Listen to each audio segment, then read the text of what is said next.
Tes. Bismillahirrahmanirrahim. Assalamualaikum warahmatullahi wabarakatuh. Alhamdulillahi rabbil alamin. Wabihi nasta'inu ala umuri dunya waddin. Wassalatu wassalamu ala ashrafil anbiya'i wa imamil mursalin, nabiyyina Muhammadin wa ala alihi wa sahabatihi wattabi'ina wa man tabi'ahum bi ihsanin ila yaumiddin. Ya ayyuhalladzina amanu taqullaha haqqa tuqatih wa la tamutunna illa wa antum muslimun. Ya ayyuhan nasu taqu rabbakumul ladzi khalaqakum min nafsin wahidah wa khalaqa minha zawjaha wa batha minhuma rijalan katsiran wa nisaa'a wattaqullaha alladzi tasaaluna bihi wal arham innallaha kana 'alaikum raqiba. Ya ayyuhalladzina amanu taqullaha wa qulu qawlan sadida yuslih lakum a'malakum wa yaghfir lakum dhunubakum ومن يطع الله ورسوله فقد فاز فوزا عظيما أما بعد. Ikhwas sekalian, alhamdulillah sore hari ini kita kembali diberikan kemudahan oleh Allah Subhanahu wa taala untuk melanjutkan pengajian kita tentang Asy-Syama'il Al-Muhammadiyah, tentang ciri-ciri dan karakteristik penciptaan Rasul sallallahu alaihi wasallam. Dan kita sudah berkali-kali mengupas dan membahas bahwa tujuan kita mempelajari biografi maupun gaya perbicaraan, perbuatan beliau adalah untuk diteladani. Ketika memang perbuatan itu bisa dan disyariatkan untuk diikuti. Dan kita sampaikan hukum asalnya yang diajarkan Nabi sallallahu alaihi wasallam adalah sunnah, kecuali apabila ada keterangan yang menunjukkan bahwa itu merupakan kekhususan yang hanya boleh dilakukan oleh Nabi sallallahu alaihi wasallam dan tidak boleh diikuti, seperti menikah lebih dari 4. Kemudian beliau seperti ditegaskan oleh para ulama, diambil berkahnya sehingga keringatnya, air liurnya, rambutnya dijadikan oleh para sahabat sebagai wasilah untuk diambil berkahnya dalam bentuk fisik. Kita akan bahas sebagian dari itu pada pembahasan sekarang, sebagaimana kita sudah bahas dulu pada pertemuan-pertemuan sebelumnya ya. Dan itu hanya dilakukan kepada Nabi sallallahu alaihi wasallam. Buktinya para sahabat Nabi sallallahu alaihi wasallam mereka tidak pernah mengambil pemahaman tabarruk kepada orang terdekat dan orang terhebat selain beliau sallallahu alaihi wasallam. Contohnya misalkan tidak pernah ada riwayat dari para sahabat yang mengambil sandalnya, rambutnya, keringat, apalagi liurnya Abu Bakar. Umar bin Khattab radhiyallahu anhu pun demikian. Beliau meskipun sosok yang istimewa, ditakuti oleh setan, calon penghuni surga, orang yang bisa membuka penaklukan, dipuji oleh Nabi sallallahu alaihi wasallam. Aku tidak pernah melihat orang cerdas seperti kejeniusan Umar. Tetapi tidak pernah ada para sahabat ngalap berkah di badan Umar. Padahal Umar tidak dikawal. Umar tidur di bawah pohon, ketemu sama orang biasa, bahkan ada orang tidak kenal sama beliau biasa, tetapi tidak pernah ada orang yang rebutan pegangan tangannya, sorbannya jadi rebutan, disimpan-simpan, tidak pernah ya. Bahkan ketika Umar bin Khattab datang ke Syam waktu itu, di sana ada gubernur Umar namanya Muawiyah. Sampai di sana Muawiyah menyiapkan iring-iringan penyambutan besar dengan pasukan, dengan protokol dan sebagainya. Umar kaget, kita nggak biasa kayak begini. Ini kebiasaan raja-raja lain, kalau kita nggak perlu kayak begini. Kata Muawiyah radhiyallahu anhu, kita ini tinggal di negara banyak orang kafirnya. Kita pantas menunjukkan sesuatu kewibawaan di depan mereka agar mereka hormat sama kita. Kata Umar bin Khattab, terserah antum. Pokoknya ketika akhirnya Umar dikatakan Amirul Mukminin, antum perintahkan ini dihentikan, ana hentikan. Tetapi kata Umar bin Khattab, ana tidak perintahkan, ana tidak larang. Nah, tapi yang jelas Umar bin Khattab tidak kenal seperti itu. Beliau datang aja. Dan beliau bersama para sahabat bukan dikawal, tapi mereka berjalan bersama. Tapi tidak pernah ada yang datang ke Umar bin Khattab untuk ngambil jenggotnya, kemudian rebutan kaos dalamnya, tidak ada. Ya.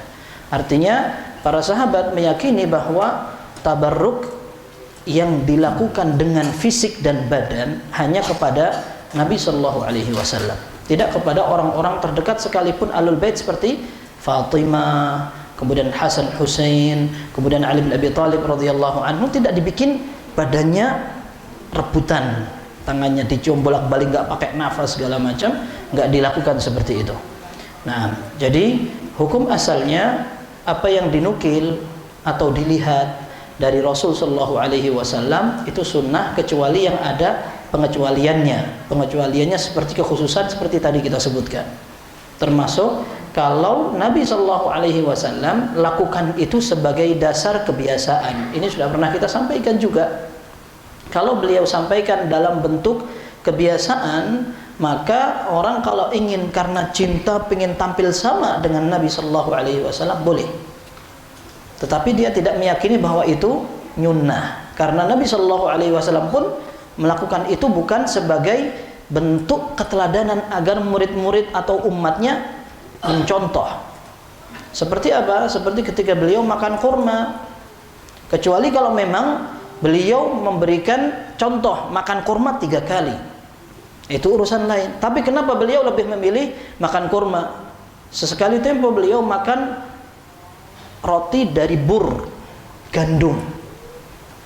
Terkadang beliau makan dari buah atau sayur. Dan beliau tidak ingin menjadikan sayur itu sebagai sunnah. Seperti disebutkan dalam Sahih Bukhari, Anas bin Malik radhiyallahu anhu jadi cinta kepada makanan yang dicintai Nabi SAW, yaitu buah dubba. Buah dubba atau buah labu. Tapi tidak ada sedikit pun para sahabat memahami makan buah labu adalah sunnah. Ya, sebagaimana orang sholat menggunakan sandal itu sunnah. Karena Nabi Shallallahu Alaihi Wasallam pernah, dan kita akan bahas ini sekarang, sholat menggunakan sandal, tapi yang jelas itu disesuaikan tempatnya.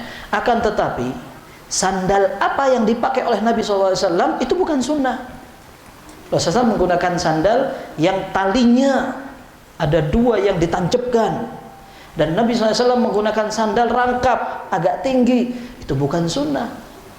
Kalau sunnah nanti orang bakal pakai sandal tingkat, ya, bukan bis tingkat, sandal tingkat, karena mereka meyakini itu adalah sunnah. Tapi tidak ada satupun sahabat Nabi SAW mereka meyakini bahwa menggunakan itu adalah sunnah, karena itu dipakai dalam bentuk kebiasaan. Makanya sampaikan dulu bahwa orang ingin menggunakan sarung karena Nabi Shallallahu Alaihi Wasallam menggunakan sarung, nggak apa-apa, bagus. Rasulullah SAW menggunakan sarung, kita sebagai wujud cinta kita pengen tampil sama dengan beliau Shallallahu Alaihi Wasallam, nggak apa-apa. Tapi jangan meyakini sarung lebih sunnah dari pakaian yang lain. Sebagaimana yang biasanya adalah jubah. Ya, jubah ini lebih nyunnah. Ini kan obrolannya penjual jubah. Ya, kayak kurma, jual kurma, masa kamu orang muslim nggak bisa makan kurma? Urusan dia, apa urusannya? Ya, kurma dapat gratis juga dapat, harus beli sama antum, kenapa gitu? Maksud ana ada beberapa tindakan yang Nabi SAW melakukan bukan sebagai sunnah, akan tapi sebagai kebiasaan. Tapi ikhwas sekalian, pembahasan kita kali ini akan mengupas tentang bagaimana kehidupan beliau Shallallahu Alaihi Wasallam yang penuh dengan kesederhanaan, termasuk makanannya. Dan yang disebutkan di sini hanya ada 2 hadis. Itu pun tidak semuanya berkaitan dengan Nabi Shallallahu Alaihi Wasallam, akan tetapi berkaitan dengan sebagian sahabatnya. Dan ini menunjukkan potret kehidupan di zaman itu, karena itu terjadi. Sekalipun sekarang kita terjadi di tempat kita, akan tetapi kalau itu minoritas maka tidak dilihat. Orang Arab mengatakan an-nadiru la hukmalah. Sesuatu yang jarang terjadi tidak bisa dihukumi. Ya, sesuatu yang jarang terjadi orang nggak bisa menilai itu kebiasaan. Tetapi kalau itu mayoritas, maka kita bisa katakan memang itu sifat dan ciri masyarakat itu. Contoh misalkan masyarakat terbiasa mereka tidak suka menggunakan baju Terus gimana? Dogolan keluar. Nah, kalau yang melakukan itu cuma 1-2 orang atau mungkin 10-20 orang dari ratusan bahkan ribuan orang, itu bukan kebiasaan. Tapi kalau hutan semua kayak begitu, nah itu baru kita bisa katakan orang segitu mah nggak suka pakai baju orang sana begitu. Nah, maka di zaman Nabi Shallallahu Alaihi Wasallam, ketika ada kebiasaan para sahabat mereka minim dalam ekonomi, itulah memang kebiasaan di masyarakat itu. Dan Nabi SAW pun demikian. Kebiasaan beliau adalah orang yang kita tidak bisa bayangkan di zaman sekarang. Ya, taib. Jadi ini yang akan kita bahas adalah babu ma jaa fi aishi Rasulullah sallallahu alaihi wasallam. Pembahasan tentang bagaimana kehidupan Nabi sallallahu alaihi wasallam. Aish ini bisa diartikan kehidupan, tapi juga bisa diartikan roti atau makanan pokok. Makanya orang-orang Arab sekarang kalau mereka bilang itu jibil aish, tolong ambilkan aish. Aish itu maksudnya roti. Anak kasih roti. Karena memang makanan orang dulu pakai itu. Jadi aish itu bisa dipahami seperti itu. Dan Syekh Abdul Razak mengatakan aish maksudnya di sini bisa makanan pokok. Dan Nabi Shallallahu Alaihi Wasallam dalam Sahih Bukhari dan Muslim pernah berdoa, Allahumma rzuq ala Muhammadin quta. Ya Allah, berilah kami rizki, keluarga kami cukup sebagai bahan makanan pokok saja, tidak lebih. Dan Al-Qadhi Iyad rahimahullah beliau katakan bahwa apa yang Allah tetapkan untuk nabinya itulah yang paling baik. Artinya kondisi yang dinukil dari Nabi SAW, beliau tidur sampai badannya ngecap bekas-bekas dari anyaman tikarnya itu, sampai Umar bin Khattab nangis melihat kayak gitu. Tapi kata para ulama, ini yang lebih baik dimiliki atau diteladankan oleh seorang sosok Rasul sallallahu alaihi wasallam. Sekalipun beliau bukan orang paling kaya sehingga dihormati kekayaannya, dan beliau bukan orang miskin yang sampai minta-minta ke orang kaya, tetapi beliau tetap sebagai figur pemimpin, seorang Rasul, dan beliau tetap di atas semuanya. Itu bagus sekali, sempurna. Ya. Maka kita pelajari, kita ini biar bisa bersyukur.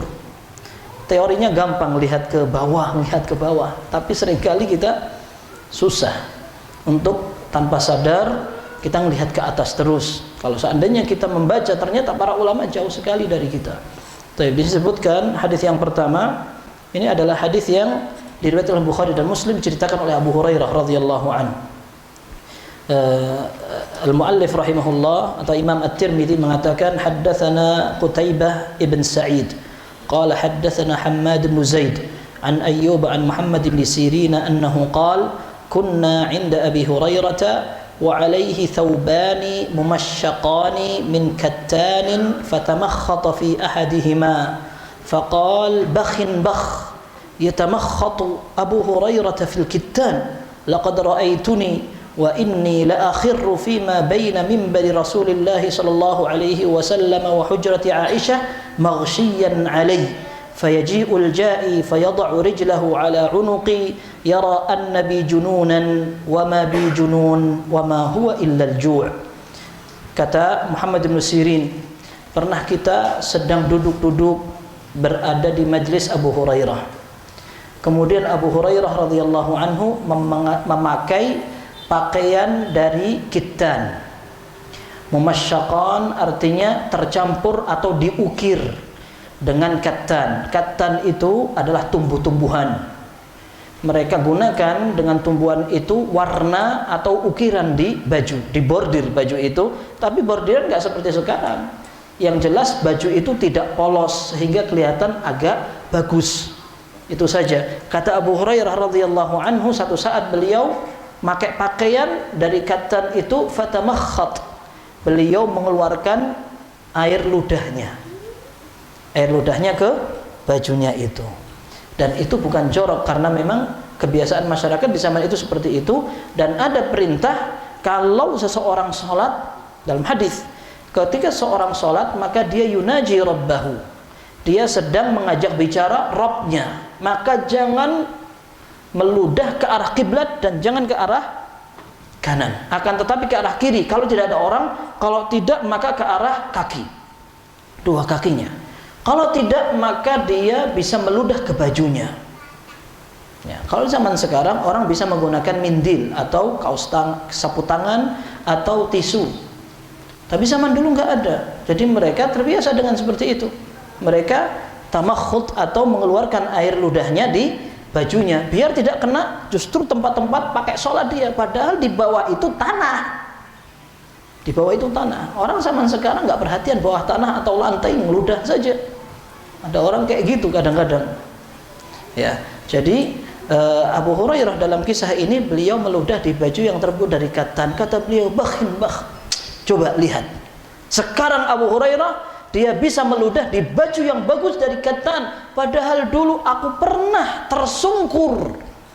Beliau katakan akhiru itu tersungkur kejelungup sampai melungker-melungker. Beliau katakan altawi, aku sampai melungker-melungker kayak ular gitu. Antara mimbar Nabi SAW dengan rumah beliau. Sampai aku kelimpungan, orang yang datang nggak ngerti apa penyebabnya. Sampai dia taruh kakinya di guluku ini, di leherku. Dia nyangka bahwa aku gila. Aku mainan gitu di masjid gitu, melungker-lungker begitu. Wa ma bi junun walakin ma bi illal ju'. Anak enggak gila, tapi aku kelaparan. Dan Abu Hurairah membandingkan kondisi pada saat Nabi SAW masih hidup dan beliau dalam kondisi itu sampai ketika beliau sudah bisa menggunakan pakaian itu. Dan itu sudah terbuka. Menaklukkan kota ini, kaum muslimin daerah kekuasaannya semakin lebar sehingga para sahabat mulai agak ringan. Termasuk contoh lainnya adalah Jabir bin Abdullah. Awal beliau menikah dengan seorang janda yang sudah tua, bukan tua tapi sudah berumur. Ayahnya meninggal di perang Uhud, meninggalkan hutang dan adik-adik perempuan. Ditanya oleh Nabi SAW, bikran am thayyiban, kamu nikah sama orang yang janda atau perawan? Bal thayyiban ya Rasulullah, aku nikah sama seorang janda. Halla bikran tula'ibuka wa tula'ibuh, kenapa kamu tidak menikah dengan seorang gadis sehingga kamu bisa saling bermain? Kemudian diceritakan, bapakku meninggalkan aku adik-adik perempuan yang banyak. Kalau aku tambah lagi dengan perempuan yang seumur mereka, tambah kacau di kepala. Sana pengen nikah sama orang yang sudah berumur, bisa ikut mengayomi adik-adikku. Kata Jabir bin Abdullah. Kemudian Nabi SAW mengatakan, attakhadta anmatan, apakah kamu sudah memakai karpet, alas untuk duduk?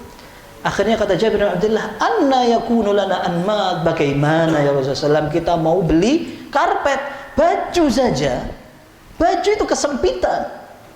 Dalam riwayat Jabir bin Abdullah radhiyallahu anhuma, beliau pengen membisiki Nabi SAW, pengen lapor curhat kepada Nabi SAW, dicari waktu malam, ternyata Rasulullah SAW sedang salat. Jabir bin Abdullah bermakmum di sebelah Nabi SAW salat. Selesai Rasulullah salat, Rasulullah bertanya, Mas Suraya Jabir, ada apa kamu datang-datang malam begini, pengen ngandani apa gitu? Pengen menyampaikan apa? Tapi sebelumnya Rasulullah SAW bertanya, mahadha, ini apa ini pakaian kayak begini? Qultu thawb, aku katakan ini adalah bajuku, seadanya ya ini. Akhirnya kata Nabi SAW, in kana wasi'an faltahif bihi wa in kana dayyiqan fattazir bih. Kainmu kalau seandainya lebar kamu bisa pakai untuk berselimut. Kalau lebar antum mau gaya apa masih mending.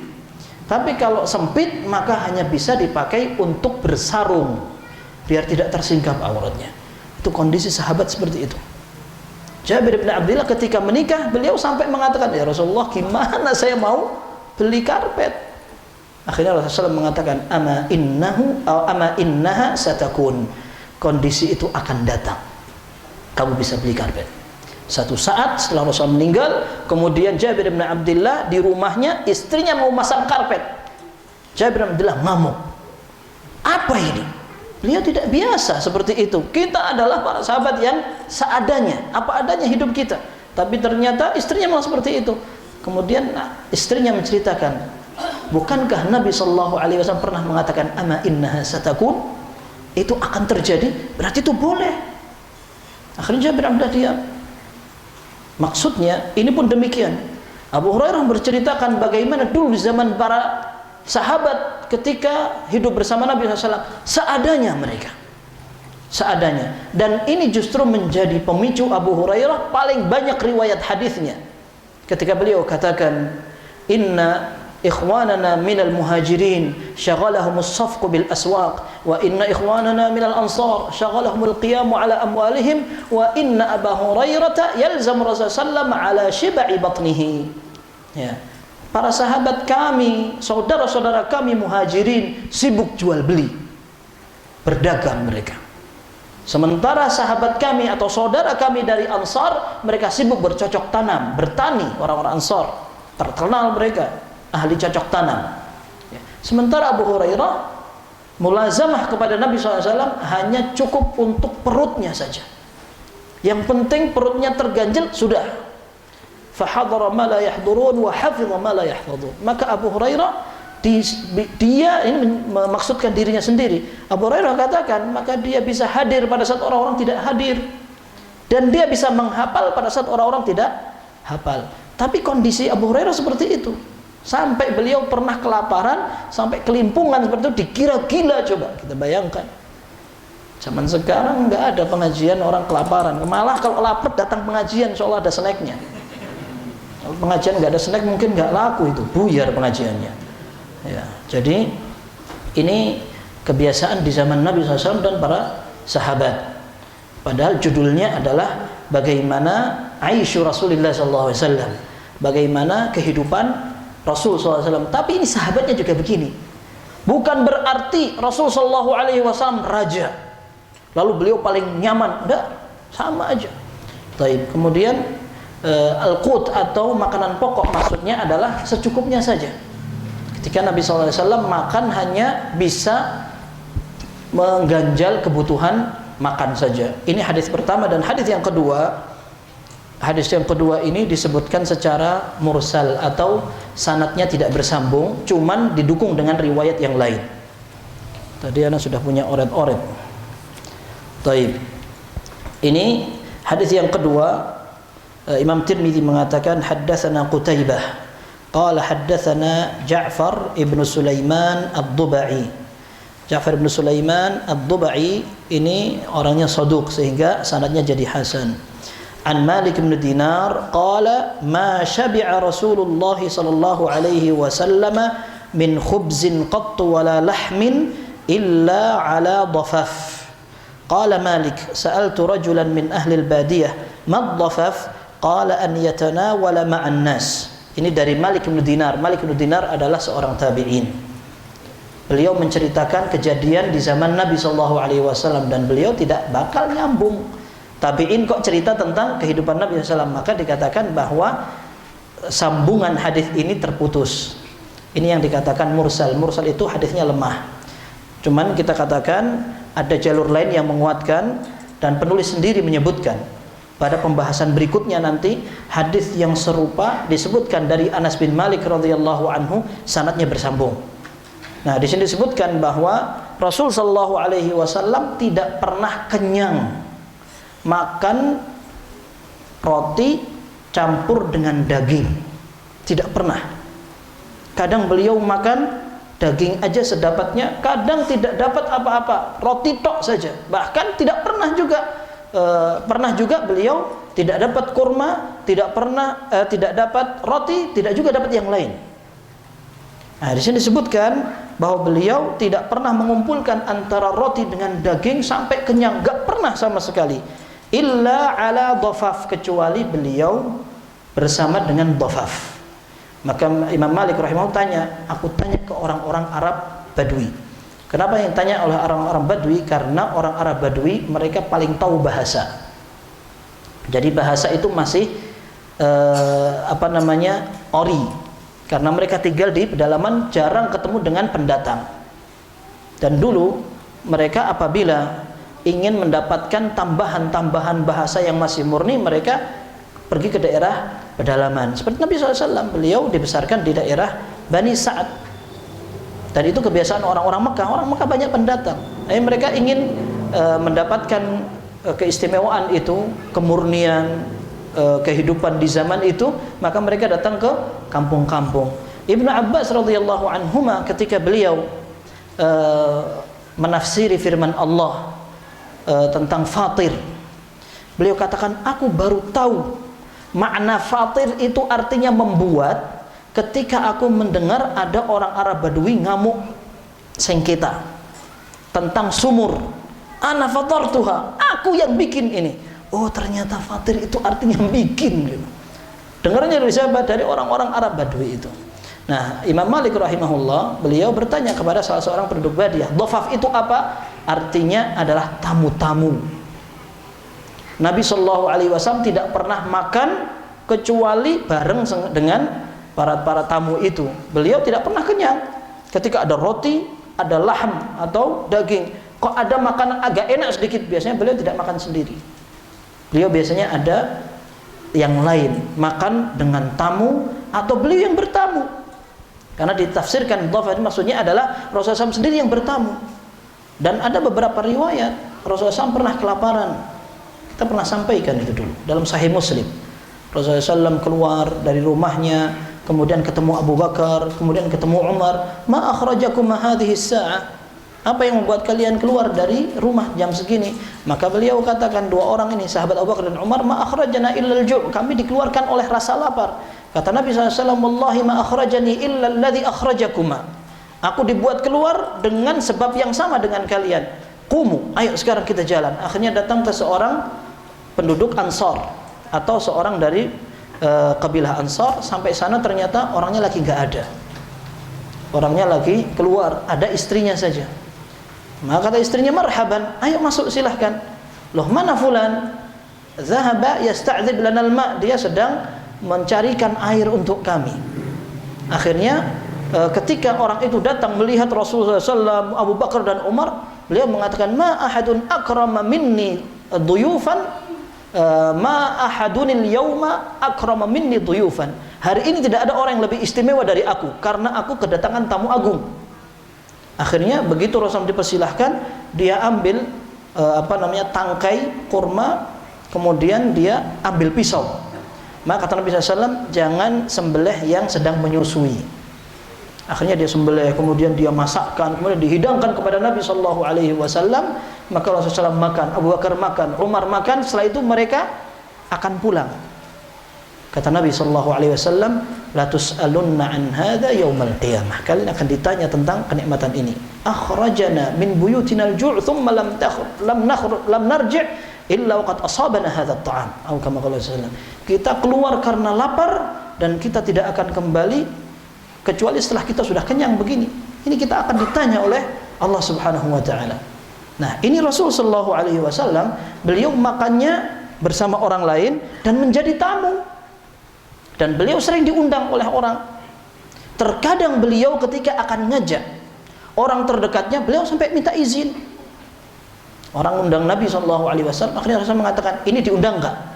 Maksudnya ditunjukkan ke Aisyah radhiyallahu anha. Karena memang kehidupan itu di zaman itu ada apa adanya.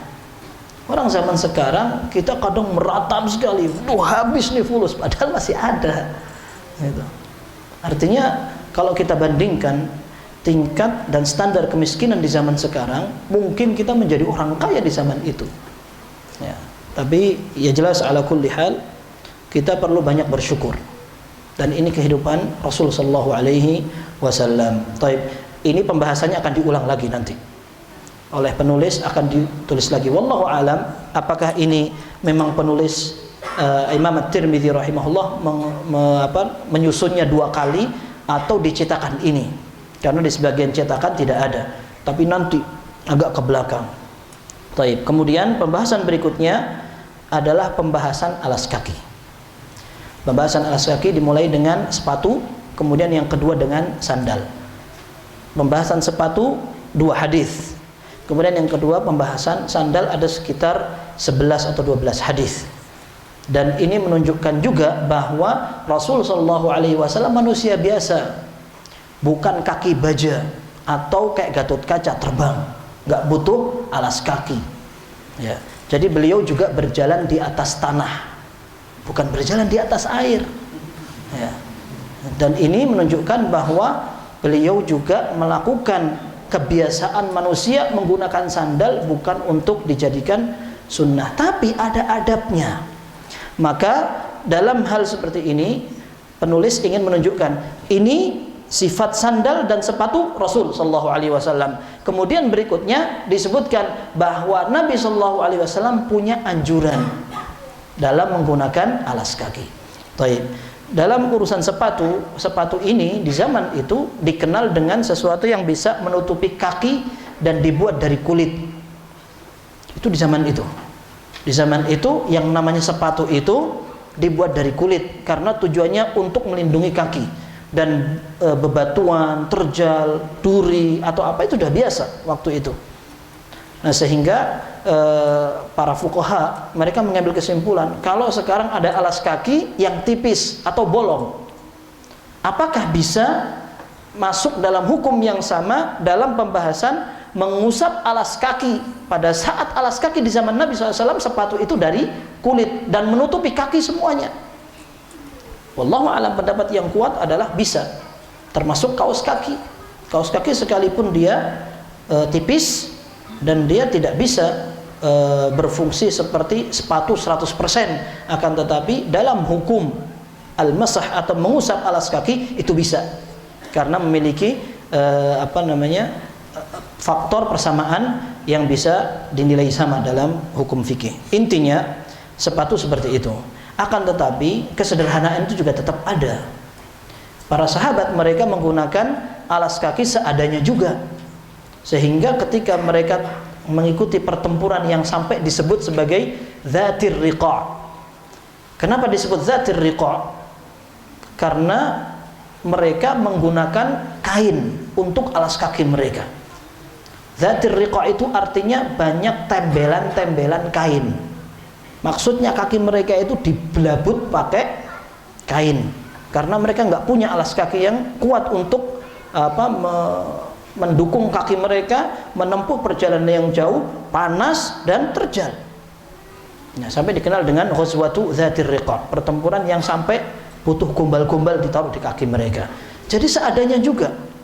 Ini yang dijadikan alasan juga oleh para ahli fikih bahwa para sahabat Nabi SAW ketika mereka menggunakan sepatu sampai akhirnya mereka wudhu dengan mengusap alas kaki mereka nggak tutupan seperti sekarang. Ada yang pantofel, ada yang sampai apa itu PDH, ada yang PDL, apa macam-macam itu berat-berat. Bahkan Anda pernah lihat sepatu standarnya pabrik itu, masya Allah depannya besi, luar biasa, kita nggak kebayang. Nah, di zaman Nabi SAW akan ada yang seperti itu. Baik, di sini disebutkan hadis yang pertama, haddatsana Hannad ibn Sari, qala haddatsana Waqi' an Dalham ibn Salih. Nah, ini muskilahnya Dalham ibn Salih di sini lemah. Di bawahnya Waqi' ibn Jarrah Ar-Ru'asi, Hannad ibn Sari, ini semuanya thiqah. Akan tapi ketika melewati Dalham ibn Salih dia lemah, maka sanad ini menjadi lemah. An Hujair ibn Abdillah, Hujair ibn Abdillah juga lemah, sehingga sanad ini lemah. Dan memang hadis ini tidak terlalu terkenal. Kita baca hadisnya. An Ibni Buraidata an abihi anna an-Najashi ahda lin-nabiy sallallahu alaihi wasallam khuffaini aswadaini sadhajain falabisahuma thumma tawadda'a wa masaha alaihima. An-Najashi, Najashi ini julukan untuk raja-raja Habasyah. Julukan untuk raja-raja Habasyah, sehingga Najashi itu banyak.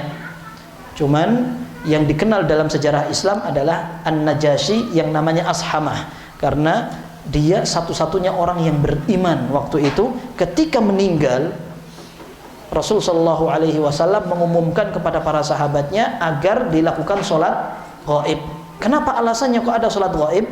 Mereka katakan, ini para ulama mengambil kesimpulan, karena kejadian sholat ghaib hanya sekali, yaitu ketika Najashi meninggal. Ketika pasukan Nabi Shallallahu Alaihi Wasallam diutus untuk perang, lalu kalah, termasuk Ja'far bin Abi Thalib.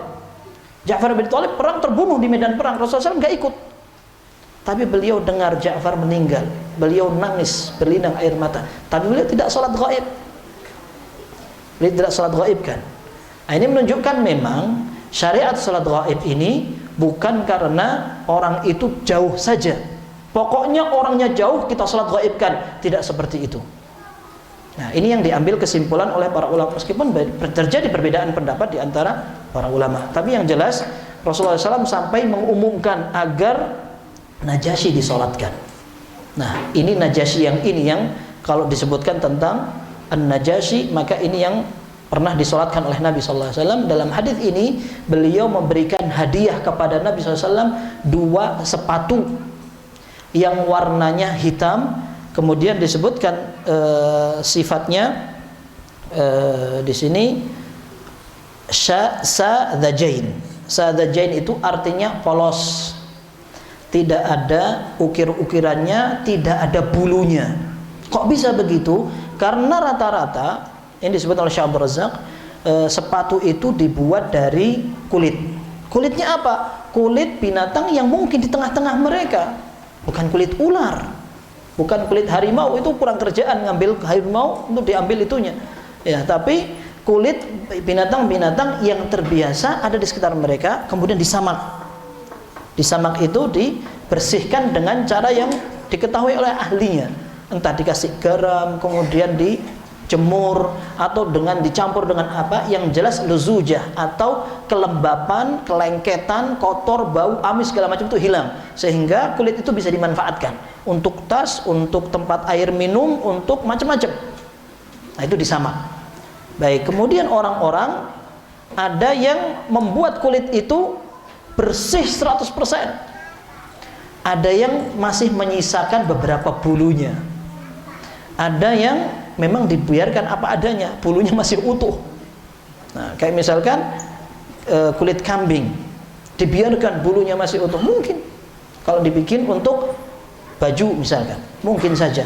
Nah, ini Nabi SAW diberi sepatu dengan warna hitam dan bersih, tidak ada bulunya. Maka Rasulullah SAW memakainya langsung.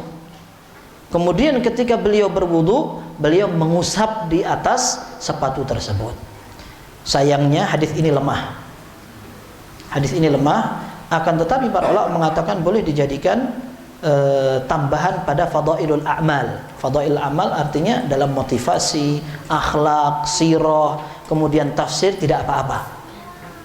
Dalam syariat mengusap alas kaki, hadisnya banyak sekali. Kita nggak berdasar dengan hadis ini, tapi hadis yang lain banyak sekali. Di antaranya yang diriwayatkan oleh Bukhari dan Muslim dari Mughirah bin Syu'bah, Rasulullah SAW mengusap di atas alas kakinya ketika berwudu. Itu banyak sekali. Bahkan sebagian ulama mengatakan hadis tentang al-mashu 'alal khuffain, mengusap alas kaki ketika seorang berwudu, adalah hadis yang mutawatir. Mutawatir artinya sudah banyak banget, nggak perlu dicek-cek lagi sudah, karena banyak sekali hadisnya. Nah, tapi dalam kasus ini ada cerita tambahannya, ketika Rasul Shallallahu Alaihi Wasallam dikasih hadiah dengan sepatu yang sifatnya seperti ini yang jarang kita dengar karena hadisnya juga lemah. Ya, tapi kata Syekh Abdul Razak, di antara keteladannya adalah ketika Nabi Shallallahu Alaihi Wasallam dapat hadiah langsung dipakai, ini bagus sekali, sehingga yang lihat seneng, bajunya dipakai langsung manfaat, kan pahalanya nyiprat. Ya, dikasih minyak wangi, disimpan di eman-eman. Ya, di eman-eman, ngerti-ngerti ngowos, pas mau dipakai sudah habis. Ya. Tapi ada yang lebih parah lagi, ada fulus nggak dipakai, tahu-tahu rengetan, ditukarkan ke bank aja nggak laku sudah. Ini nyeselnya dunia akhirat. Ya. Jadi ini diantara keteladanannya kata Syekh Abdul Razak, ketika seseorang bisa langsung memakai pakaian yang dikasih, sehingga orang yang ngasih itu senang, kasih langsung dipakai seperti itu. Dan ini Rasulullah SAW punya kebiasaan yang sering dilakukan seperti ini. Ini hadis yang pertama. Hadis yang kedua, qala haddatsana Qutaibah ibnu Sa'id. Nah, ini hadis ini ada dua riwayat. Riwayat pertama hasan, riwayat yang kedua lemah, karena dalam jalur periwayatannya ada Jabir bin Yazid al-Ju'fi dan dia lemah. Tapi jalur yang pertama hasan. Qala haddatsana Qutaibah ibnu Sa'id qala haddatsana Yahya bin Zakaria bin Abi Zaidah anil Hasan ibnu Ayyash. Nah, ini Hasan ibnu Ayyash ini saduq, sehingga hadisnya hasan. tidak sampai sahih, tapi hasan. Hasan itu bisa diamalkan. An Abi Ishaq an Sya'bi qala al-Mughirah bin Syu'bah ahda Dihyatu lin Nabi sallallahu alaihi wasallam khuffaini falabisahuma. Ada seorang sahabat namanya Dihyah Al-Kalbi. Dihyah Al-Kalbi ini seorang sahabat yang ganteng, sehingga dalam beberapa riwayat malaikat ketika malaikat ini turun kemudian menyerupai manusia, biasanya menyerupai Dihyah Al-Kalbi karena parasnya yang tampan. Nah, beliau satu saat memberikan hadiah kepada Nabi sallallahu alaihi wasallam 2 sepatu, fala bisahuma, dan beliau langsung pakai sepatunya itu. Qala Israil an Jabir an Amir.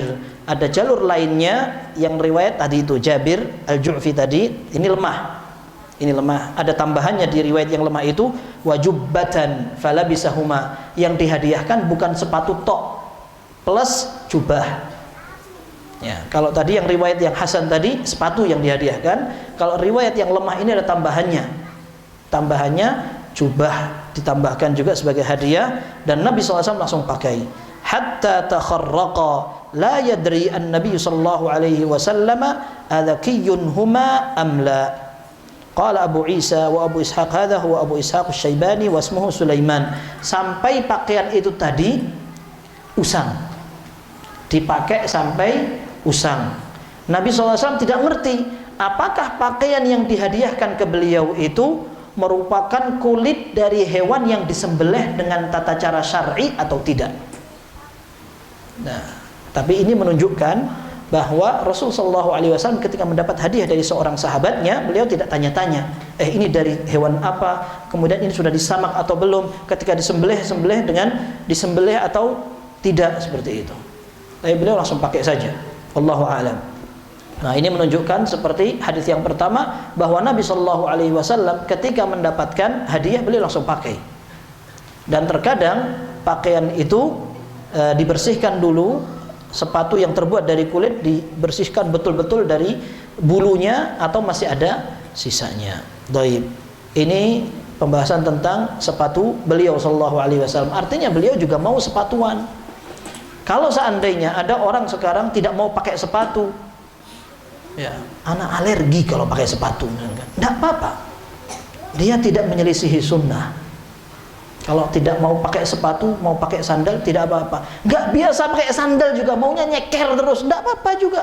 Karena memang itu bukan sunnah yang harus diikuti kalau tidak menyelisihi sunnah. Tidak. Seperti itu. Baik. Kemudian sekarang kita masuk ke pembahasan sandal beliau sallallahu alaihi wasallam. Dan sandal ini lebih ringan dari sepatu. Karena orang-orang dulu menggunakan sandal sebagai alas saja biar tidak terkena duri, panas, nyandung dan sebagainya. Dan sandal di zaman itu mungkin bentuknya sangat sederhana, tidak seperti sandal zaman sekarang.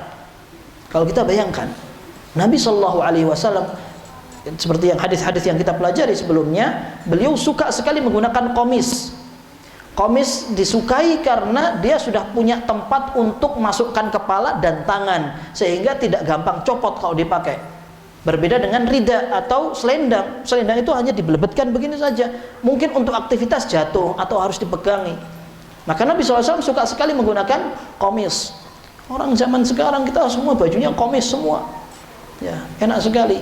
Nah, ini baju yang dipakai di atas. Sandal bagaimana? Di zaman itu sandal fungsinya sama, untuk menyelamatkan kaki dari yang bisa melukai.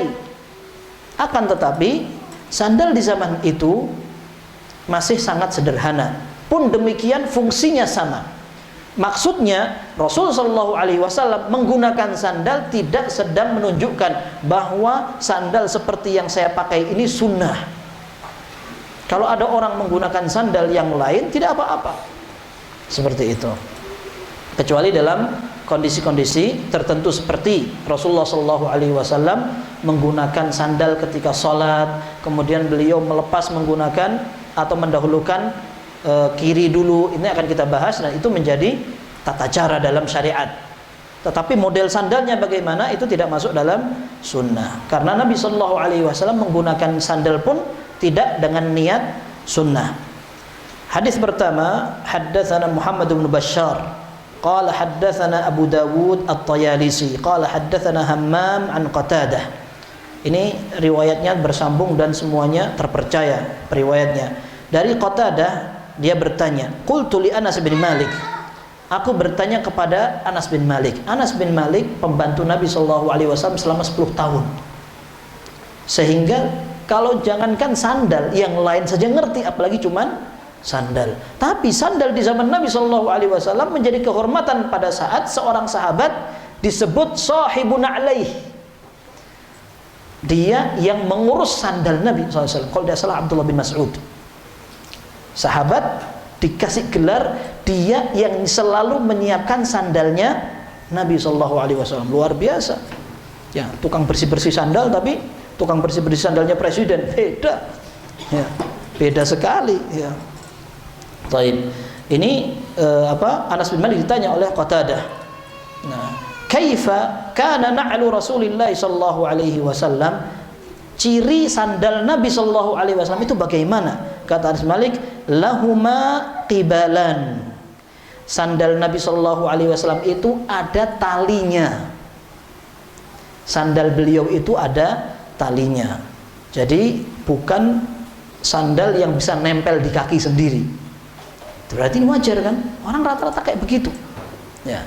Dan kita akan sampai bahwa Nabi SAW menjahit sandalnya sendiri. Nah, ini menunjukkan bahwa beliau sandalnya seperti sandal orang kebanyakan. Dan disebutkan oleh para ulama, arti qibal itu artinya adalah tali yang bisa nyangkutkan jari-jari kaki biar tidak lepas. Dan itu beda-beda. Ada yang ikatannya 2 baru disambungkan ke belakang. Ada yang ikatannya cuma 1, maksudnya yang dipakai untuk dijepit kaki. Bahkan nanti akan disebutkan bahwa Utsman ikatannya cuma 1, setelah Abu Bakar dan Umar pakai ikatan 2 seperti Rasul sallallahu alaihi wasallam, menunjukkan bahwa Rasul sallallahu alaihi wasallam memakai sandal itu bukan sebagai sebuah sunnah. Sandal yang sunnah itu ada ikatannya segini, enggak seperti itu. Buktinya apa? Utsman menyelisihi. Beliau melihat bahwa sandal itu adalah kebiasaan, sehingga beliau mau pakai sandal gaya apa silahkan saja, begitu. Baik, ini hadis yang pertama. Hadis yang kedua, qala haddatsana Abu Quraib Muhammad ibn al-Ala qala haddatsana Waqi' an Sufyan an Khalid al-Hadza an Abdullah ibn al-Harith an Ibn Abbas radhiyallahu anhuma annahu qala kana dari riwayat Ibn Abbas, dari riwayat Ibn Abbas, dan hadisnya ini hadisnya sahih. Hadisnya sahih dari riwayat Ibnu Abbas, kana li na'li Rasulillah sallallahu alaihi wasallam qibalani mathniyun shirakuhuma. Rasulullah sallallahu alaihi wasallam di sandalnya ada tali untuk mengikat kakinya dan bentuknya agak ngelipat. Ya. Bentuknya agak ngelipat. Ya, tujuannya agar orang yang pakai bisa nyaman ketika melangkahkan kaki. Baik, ini hadis yang kedua. Hadis yang ketiga, qala haddatsana Ahmad bin Mani' qala haddatsana Abu Ahmad Az-Zubairi qala haddatsana Isa ibn Tahman. Isa ibn Tahman ini saduq sehingga hadisnya hasan. Qal akhraja ilaina Anas bin Malik radhiyallahu anhu na'laini jardawaini lahuma qibalan. Ibrahim atau Isa ibn Tahman cerita, satu saat Anas bin Malik mengeluarkan sandal Nabi SAW. Tapi tidak disebutkan itu sandal siapa. Anas bin Malik mengeluarkan sebuah sandal, dan sandal itu sifatnya polos, tidak ada rambut-rambutnya. Kemudian ada ikat kakinya, ada yang dipakai untuk mengaitkan kakinya. Qala fahaddatsani Thabitun ba'du an Anas annahuma kanata na'layin Nabi sallallahu alaihi wasallam. Lalu Isa bin Tahman cerita dalam jalur lain dari Thabit Al-Bunani, ini muridnya Anas. Beliau pernah mendengar bahwa Anas bin Malik mengatakan sandal yang suka tak bawa-bawa ini adalah sandalnya Rasulullah sallallahu alaihi wasallam. Ini menunjukkan Anas bin Malik termasuk sahabat yang nyimpen peninggalan Rasul sallallahu alaihi wasallam. Nanti di bagian akhir kita akan bahas bahwa peninggalan Nabi sallallahu alaihi wasallam itu memang ada, tapi tidak banyak. Sehingga kalau seandainya memang peninggalan itu betul-betul dari Nabi SAW, untuk tabaruk bisa. Seperti saya sebutkan, Rasulullah SAW beliau punya rambutnya dibagi. Ketika dicukur, Rasulullah SAW sendiri perintahkan Abu Talha bapak tirinya Anas bin Malik radhiyallahu anhu, ini dibagikan, silahkan dibagi. Tapi kalau seandainya itu sudah dibagi kemudian hilang, maka rambut lain tidak bisa diaku. Ya. Kalau memang itu betul-betul rambut Nabi Shallallahu Alaihi Wasallam, maka ini bisa dipakai seperti itu. Kemudian ini juga menunjukkan bahwa sandal Nabi Shallallahu Alaihi Wasallam sifatnya seperti tadi, sifatnya polos, kemudian ada talinya, ada serabutnya yang bisa dipakai untuk masukkan jari-jari. Kemudian hadis berikutnya, qala haddatsana Ishaq bin Musa al-Ansari, qala haddatsana Ma'an, qala haddatsana Malik, qala haddatsana Sa'id bin Abi Sa'id al-Maqburi an Ubaid bin Jurayj annahu qala li Ibn Umar, ra'aituka talbasu an-ni'al as-sibtiyyah. Qala inni ra'aitu Rasulullah sallallahu alaihi wasallam yalbasu an-ni'al allati laysa fiha sya'run wa yatawadda'u fiha fa ana uhibbu an albasaha. Naam. Ini diriwayatkan dengan sanad yang sahih dari Abdullah bin Umar. Abdullah bin Umar ini ditanya oleh Ubaid bin Jurayj, kok antum suka pakai sandal yang sibti? Sibtiyah ini dinamakan seperti itu karena dibuat dari kulit hewan yang disamak tadi. Disamak sampai bersih sehingga hilang kepekatannya, pokoknya bersih sekali. Kemudian jadilah nama itu sandal sebagai sandal sibtiyah.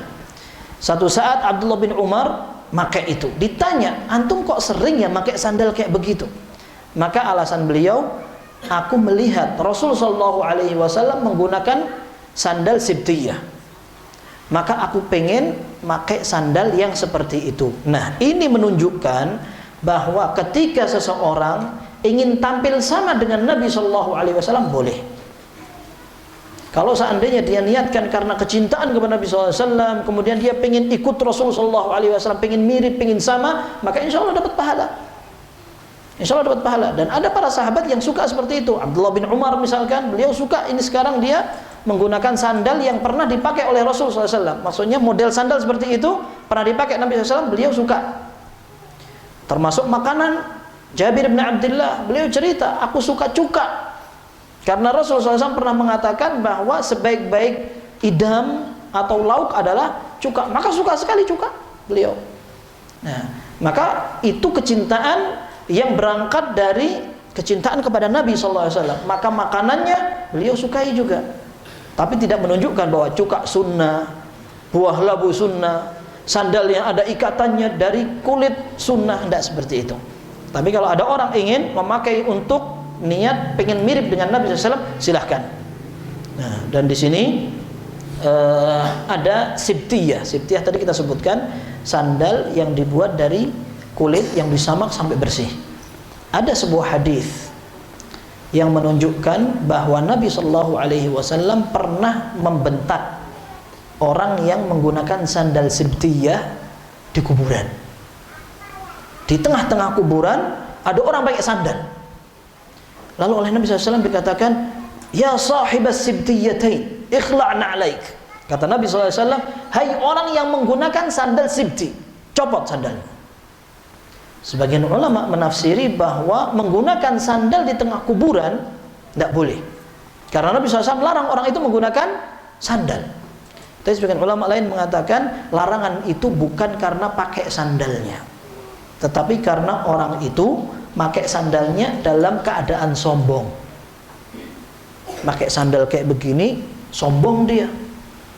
Nah, maka sebagian ulama mengatakan tidak apa-apa sebenarnya kita menggunakan sandal di tengah-tengah wilayah pekuburan atau pemakaman, tidak apa-apa.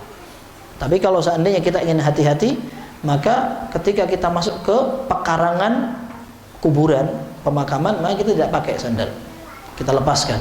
Kecuali kalau yang kita lewati itu adalah jalan yang memang khusus untuk lewatan kuburan, karena Nabi Shallallahu Alaihi Wasallam pernah mengatakan, wa innahu la yasma'u qar'ani alihim, sungguhnya mayit ketika diletakkan di kuburannya, kemudian orang-orang sudah mulai meninggalkan dia, maka dia akan mendengar derap langkah orang-orang yang tadi ngantar. Derap langkah sandal mereka, qar'an ni'alihim, derap langkah sandal orang-orang yang tadi mengantarkan dia. Nah, para ulama mengambil kesimpulan berarti mereka pakai sandal di pemakaman. Bukan berarti orang-orang itu sudah mau sampai ke rumahnya masih kedengaran sama mayitnya, enggak.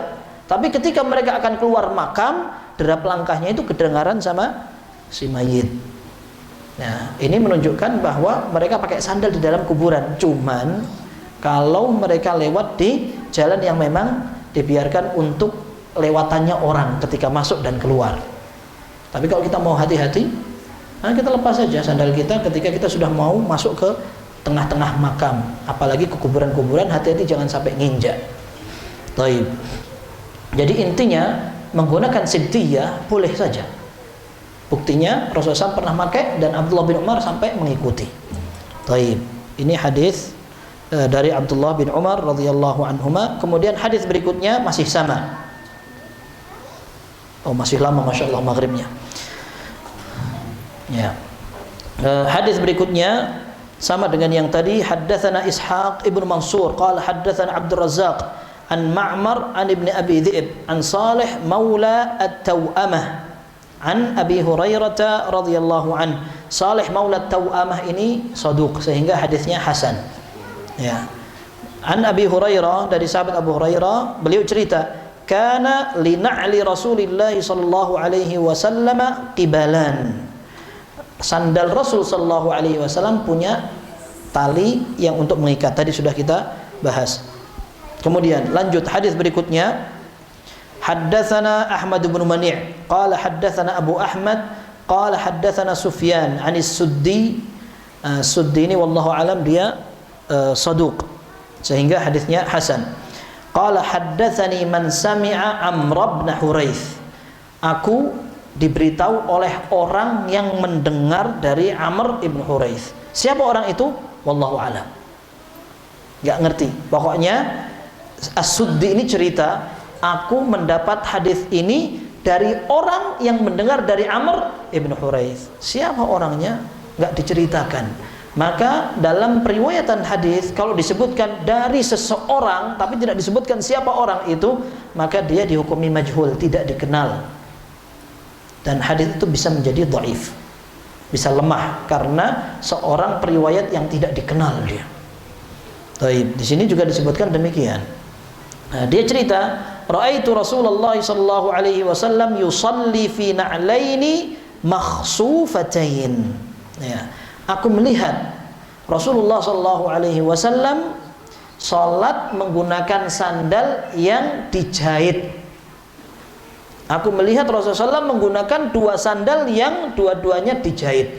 Dalam bahasa Arab, khasaf itu artinya menggabungkan.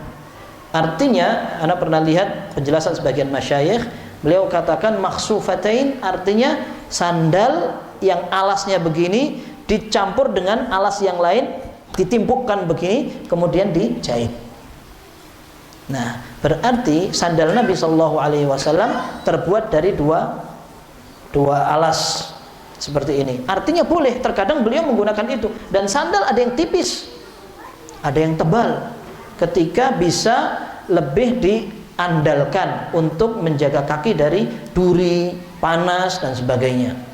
Nah, tapi kalau sandal tingkat sampai tinggi itu biasanya untuk lomba, ya. Apalagi kalau panjang. Tapi yang jelas ini menunjukkan Rasulullah SAW menggunakan sandal yang sampai bertingkat, dan itu menunjukkan boleh seorang menggunakan sandal yang bertingkat. Anda pernah dulu lihat ada sandal japit itu lagi ngetren-ngetrennya, di sandal itu dicopot talinya, ditempel sama atasnya sampai berapa gitu, sampai warnanya warna-warni gini. Itu pernah ngetren satu saat begitu. Itu ana lihat, masya Allah, orang itu ngapain banget. Dan itu demam. Demam itu artinya menular. Ya, orang satu make, yang lain make juga. Ya, itu kebiasaan masyarakat kayak gitu. Antum coba pulang sandal jepit antum timpuk-timpuk kayak gini, nah, nanti kan ada yang niru. Ya.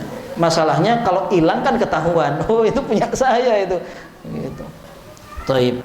Nah, ini Rasulullah SAW dalam beberapa riwayat ditanya Aisyah radhiyallahu anha, "Kaifa kana Rasulullah sallallahu alaihi wasallam yakunu fi baitihi?" Bagaimana Rasulullah SAW apabila beliau di rumahnya?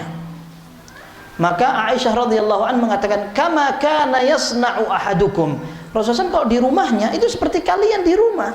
Juga sama. Kadang beliau mengerjakan perbuatan orang, yakhsifu na'lahu wa yuraqqi'u thawbahu. Beliau kadang jahit sandalnya, kadang juga jahit bajunya. Ini ketawaduan beliau sallallahu alaihi wasallam. Beliau kadang sandalnya dia bikin sendiri atau dia dirajut sendiri, termasuk bajunya juga. Meskipun beliau sering mendapat hadiah dan beliau juga sering menghadiahkan. Mendapat hadiah dari orang dan beliau sedekahkan sering sekali. Akan tetapi ini menunjukkan ketawaduan beliau. Seorang Rasul pun beliau juga tidak gengsi untuk membuat kebutuhannya sendiri. Dan hadis yang kita bahas tadi sekalipun ada kelemahannya, tapi cerita atau kisah tentang Rasul sallallahu alaihi wasallam salat menggunakan sandal banyak. Di antaranya riwayat Abu Dawud. Ketika Rasulullah SAW salat, kemudian tiba-tiba Rasulullah SAW melepaskan sandalnya dan ditaruh di sebelah kirinya. Maka para sahabat melepas semua sandalnya.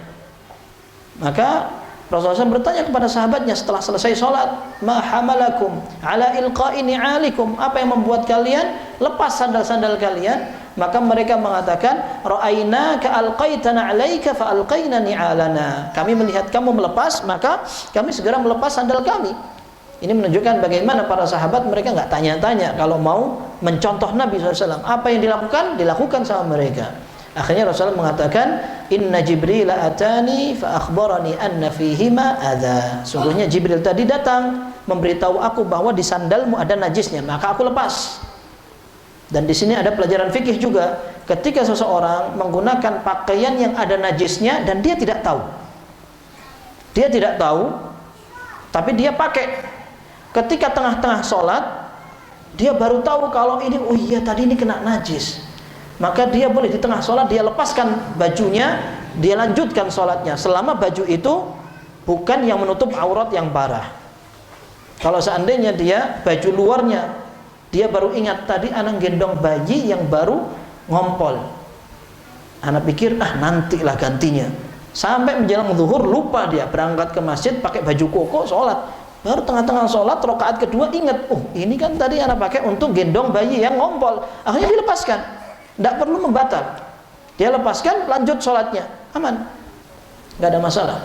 Seperti itu. Nah, tapi berbeda dengan kalau yang dia ingat dia wudu. Anak tadi batal belum wudu, buyar sholatnya karena syarat sahnya dari awal nggak ada. Seperti itu. Nah, jadi intinya ini menunjukkan bahwa Rasulullah SAW sholat menggunakan sandal ini memang pernah dilakukan dan itu sunnah dan para sahabat mengikuti. Dan Nabi SAW tidak ingkari. Ketika para sahabat mengikuti beliau menggunakan sandal ketika sholat tidak diingkari. Ini menunjukkan sunnah. Akan tetapi itu karena memang di zaman sahabat masjidnya terbuat dari tanah yang belum dikeramik dan dibikin alas kaki, entah itu karpet atau apa. Bahkan banyak riwayat menunjukkan ketika Rasulullah SAW sujud, padahal hujan baru saja turun, beliau sujud di lumpur, ngecap di sini itu ada ada lumpur-lumpur, karena memang ada apa adanya, alas yang dipakai sebagai tempat sujudnya apa adanya mereka. Ya, maka pantas kalau para sahabat menggunakan sandal ketika sholat. Kalau sekarang pakai sandal, ini tidak bijak, tidak bijak. Meskipun baru pulang dari pasar sandalnya baru, mau nganyari, pengen pertama kali nak pakai untuk sholat, datang ke masjid sini sholat, rame kan, yang bikin fitnah. Ya, maka ketika orang ingin menerapkan sunnah kadang dia perlu pertimbangkan maslahat madaratnya apa seperti itu. Baik. Intinya ini menunjukkan bahwa Rasul sallallahu alaihi wasallam pernah menggunakan sandal yang beliau rajut sendiri dan terbuat dari dua rangkap. Kemudian hadis berikutnya, qala haddatsana Ishaq ibnu Musa al-Ansari qala haddatsana Ma'an qala haddatsana Malik an Abi Zinad an al-A'raj an Abi Hurairah radhiyallahu an anna Rasulullah sallallahu alaihi wasallam qala. Nah, ini di sini kita mulai akan membahas hadisnya sahih ini. Hadisnya sahih diriwayatkan oleh Imam Bukhari dan Muslim. Kita mulai membahas anjuran yang berkaitan dengan sunnah dalam beralas kaki. Kalau tadi kita membahas bagaimana alas kaki Rasulullah SAW, sepatu, sandal, ada talinya, ada yang rangkap, ada yang terbuat dari kulit dan sebagainya. Nah sekarang ini yang lebih penting kita perhatikan, karena Nabi SAW perintahkan kita untuk diikuti. Beliau justru nyuruh, dan beliau ada larangan-larangan juga yang disampaikan. Berarti jangan kebalik. Kita berusaha agar sandal kita terbuat dari kulit, tapi giliran apa yang disuruh oleh Nabi SAW kita nggak kerjakan. Ini namanya kebalik. Di dalam hadis Abu Hurairah ini Rasulullah SAW menyatakan, la yamshiyanna ahadukum fi na'lin wahidatin liyun'ilhuma jami'an aw liyuhfihima jami'an. Kata Nabi SAW, jangan sekali-kali salah seorang di antara kalian jalan hanya pakai satu sandal. Ya. Kalau mau pakai, dua-duanya pakai. Kalau mau nggak pakai, dua-duanya nggak pakai. Apa alasannya? Ada yang menyatakan bahwa seperti itu tasyabbuh bisyaitan. Ini disebutkan sebagian ulama dan dinukil oleh Hafidz Ibnu Hajar. Al-Hafidz Ibnu Hajar menukil, dan ada riwayat dari Sahih At-Tahawi dalam Syarh Mushkil Al-Athar, Syekh Albani bahwa asy-syaitan yamshi fi na'lin wahidah. Setan berjalan menggunakan satu sandal. Berarti larangan ini berarti ditegaskan sekali biar kita tidak sama dengan setan, maka jangan sampai seperti itu. Nah, yang kedua, di dalam syariat kita diperintahkan untuk seimbang, ideal, dan bagus, sempurna, termasuk memperlakukan badan dengan adil. Maka ada larangan, seseorang tidak boleh menggunakan alas kaki cuma satu, sebagaimana seseorang tidak boleh duduk di tempat yang separuh ada bayangan, separuh kena matahari. Kemudian seorang juga tidak boleh qaza'. Qaza' itu artinya nyukur rambut sebagian saja. Dan itu ada hadisnya tegas, Rasulullah SAW mengatakan 'anil qaza'. Faqal ihliquhu kullahu aw itrukuhu kullah. Rasulullah SAW melarang dari qaza'. Qaza' itu di sini cukur, ini dibiarkan. Ini termasuk juga sebenarnya bukan hanya ini sama ini aja, tapi bahkan kalau seandainya seorang mencukur ini, atasnya dibiarkan, ini sama, masuk qaza'. Jadi mencukur sebagian, membiarkan sebagian, namanya qaza'. Syekhul Islam Taimiyah rahimahullah, beliau mengatakan bahwa yang seperti ini untuk menjaga keseimbangan, agar kita adil memperlakukan semua badan kita. Bahkan Al-Hafidz Ibnu Hajar, beliau mengatakan bahwa kebiasaan orang ketika dia menggunakan sandal selen, bukan selen, tapi yang satu pakai, yang satu enggak, maka dia jalannya akan miring. Karena tujuan pakai sandal agar dia bisa melindungi kaki dari segala. Kok satunya nggak pakai sandal, satunya sandalan, maka dia akan engklek itu. Imma dia engklek, imma jalannya nggak imbang. Bahkan beliau mengatakan yunsabu ilaihi ikhtilalur ra'i. Orangnya agak selering. Nah, jadi otaknya agak begini-begini. Ya, jangankan nggak pakai sandal, antum pakai sandal selen saja ke masjid, apalagi ke kantor, mau bikin surat apa, yang satu warnanya kuning, yang satu warnanya merah, yang satu jepit, yang satu kelompen. Ya salam, jangan-jangan ini anggota pengajian Darun Najah. Ya, datang ke sana pakai pakaian seperti itu. Orang lihatnya ini kayak gimana ini? Ya, itu mungkin untuk penilaian masyarakat untuk yang seperti itu diperhatikan sekali. Diperhatikan sekali. Maka Islam tidak mengharapkan itu terjadi. Sekalipun pembahasan yang kita kupas ini bukan halal haram, akan tetapi makruh. Kalau ada orang melanggar itu makruh karena dia tidak melakukan yang ideal seperti itu. Ini sudah adzan ya. Baik. Yang jelas kita akan pending insyaallah dan kita lanjutkan salat maghrib insyaallah. Tapi anak khawatir lupa, ada satu penggalan kisah juga. Syekh Abdul Razak cerita, kadang orang ketika mau ngambil sandal, yang sandal kirinya jauh, ya kan? Dia mau pakai sandal kanan, tapi sandal kirinya agak jauh di sana. Syekh bin Baz pernah ditanya, Syekh, ana mau ngambil sandal ana yang agak kejauhan, boleh nggak tak pakai dulu ini, kemudian ana ke sana ambil sandal? Kata beliau apa? In istata'ta alla tukhalifa sunnata hatta walau khutwah faf'al. Kalau kamu bisa tidak menyelisihi sunnah sekalipun satu langkah, kerjakan. Ya. Orang seberapa jauh sih ngambil sandal kanan di sini, sandal kiri di sana, paling 3 langkah. Tapi kata Syekh, kalau antum bisa tidak menyelisihi sunnah meskipun cuma 1 langkah, kerjakan.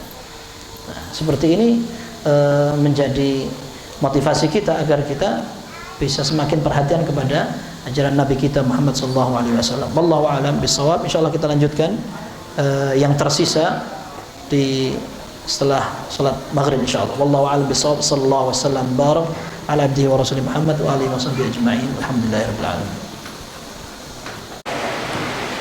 Bismillahirrahmanirrahim. Alhamdulillahirabbil alamin. Sallallahu wasallam wa barak ala abdihi wa rasulih Muhammad wa ala alihi wa sahbihi ajma'in. Amma ba'd.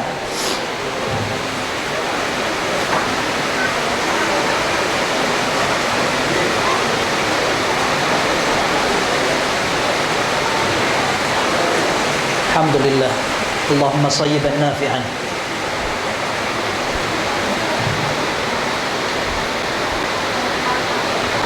Kalau kita nggak ada pengajian juga antum nggak bakal pulang karena hujan. Alhamdulillah. Yang mau jualan juga nggak jadi karena hujan. Jadi nggak apa-apa, tenang aja. Ya, kita lanjutkan. Ada 4 hadis lagi berkaitan dengan adab menggunakan alas kaki. Baik, hadis berikutnya. Qala haddatsana Ishaq bin Musa. Qala haddatsana Ma'an. Qala haddatsana Malik an Abi Zubair an Jabir radhiyallahu anhu anna an-nabiy sallallahu alaihi wasallam naha an ya'kula ya'ni ar-rajula bishimalihi aw yamshiya fi na'lin wahidah. Hadis ini juga diriwayatkan oleh Imam Muslim sehingga hadis ini sahih. Ya, Rasulullah sallallahu alaihi wasallam dalam hadis Jabir melarang seseorang untuk makan menggunakan tangan kiri. Ya. Tidak boleh seorang makan menggunakan tangan kiri. Disebutkan dalam hadis ini ya'ni rajul, artinya seseorang. Kalau arti dari letter leknya ar-rajul, laki-laki.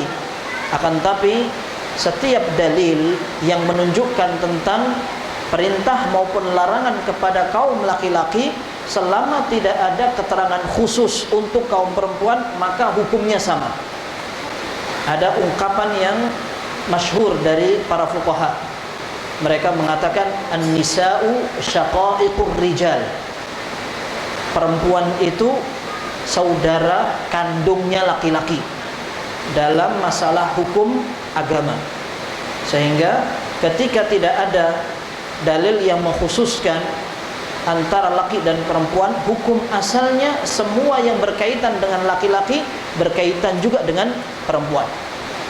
Seperti perintah dalam Al-Quran, ya ayyuhalladzina amanu, wahai orang-orang yang beriman, sekalipun alladzina adalah kata ganti untuk laki-laki, maka itu berlaku untuk perempuan. Semua tata cara salat juga sama, selama tidak ada keterangan yang membedakan. Adapun ada dalil khusus yang membedakan, maka perempuan dibedakan. Contohnya adalah ketika shaf itu dibedakan. Soft perempuan selalu di belakang soft laki-laki. Itu sunnah, sudah begitu. Ketika kita bersolat sendirian atau berjamaah yang banyak. Maksudnya sendirian kalau seandainya perempuannya satu, makmumnya dua, imamnya satu, maka perempuan di belakang. Seperti yang dicontohkan dalam hadis Anas. Rasulullah SAW salat di depan, Anas dengan anak kecil yang ada di rumah, neneknya Anas waktu itu di belakang, kemudian di belakang wal mar'atu khalfana, dan perempuan di belakang kami. Bukan karena kita sedikit sudah, kalau begitu yang perempuan di sebelah, tidak seperti itu. Dan Nabi SAW katakan, khairu sufufir rijali awwaluha wa syarruha akhiruha wa khairu sufufin nisa'i akhiruha wa syarruha awwaluha. Sebaik-baik saf laki paling depan, yang jelek belakang. Sebaliknya perempuan yang paling bagus di belakang, yang agak ke depan menjadi tidak baik. Kenapa? Karena semakin dekat antara laki dan perempuan. Seperti itu. Nah, ini ada dalil khususnya. Kalau tidak ada dalil khususnya, maka hukum asalnya semua tata cara sholat laki berlaku untuk perempuan dalam melakukan tata cara sholat. Ini termasuk sama. Di sini makan menggunakan tangan kiri tidak ada bedanya antara laki dan perempuan. Sebagaimana yang disebutkan di sini makan, maka minum masuk. Oh, itu kan larangannya makan, berarti kalau minum tangan kiri tidak apa-apa. Tidak dipahami para ulama seperti itu. Karena makanan ini mencakup minuman, dan minuman termasuk makanan. Dalam Al-Quran dikatakan, wa man lam yashrabhu fa innahu minni wa man lam yat'amhu fa innahu minni illa man ightarafa ghurfatan biyadi. Ketika Allah menceritakan tentang pasukan yang akan melewati sungai, mereka dipesan jangan minum dari air sungai itu. Maka disebutkan wa man lam yat'amhu, yang tidak makan. Ta'am itu dari kata-kata makanan, padahal pembahasannya lagi minum air. Artinya memang tidak ada perbedaan dalam urusan bahasa. Kemudian di sini juga disebutkan tidak boleh jalan menggunakan satu sandal. Tadi sudah kita bahas. Dan ini ikhwas sekalian, pembahasan yang sudah kita paham dari kecil. Anak tidak boleh makan menggunakan tangan kiri karena itu sama dengan setan. Ada hadisnya itu, ya. Idza akala ahadukum fala ya'kul bishimalihi, idza shariba ahadukum falyashrab biyaminihi, wa idza akala falyakul biyaminihi, fa inna asyaitana ya'kulu wa yashrabu bishimalihi, atau kama qala Rasulullah. Rasulullah mengatakan, apabila kalian makan atau minum pakai tangan kanan, karena setan makan dan minum pakai tangan kiri. Dan saya yakin kita kalau diingatkan, kamu kayak setan, ngamuk dia. Ya. Kamu di rumah menerapkan gaya setannya, ngamuk sekali. Dan subhanallah, ini tidak diperhatikan oleh orang-orang tua. Mereka sendiri minum dengan tangan kiri. Dan itu kadang dilakukannya di pengajian, kadang di tengah-tengah ibadah umroh misalkan, atau di tengah orang-orang yang sudah ngerti, itu semua ngerti. Gak mungkin gak ngerti kalau makan dengan tangan kiri itu gak bagus. Tapi karena memang kita anggap itu biasa. Padahal Rasulullah SAW menyamakan dengan setan, berarti nggak biasa itu, nggak biasa. Dan itu aturan bukan untuk anak kecil saja. Sehingga kalau anak kecil dilarang, kalau orang besar sudah bebas hambatan. Nah, ini kan diterapkan sampai sholat juga gitu, ngaji gitu. Anak kecil suruh ngaji, anak kecil suruh sholat, orang tuanya enggak. Nah, ini yang akhirnya membuat kita seperti ini biasa.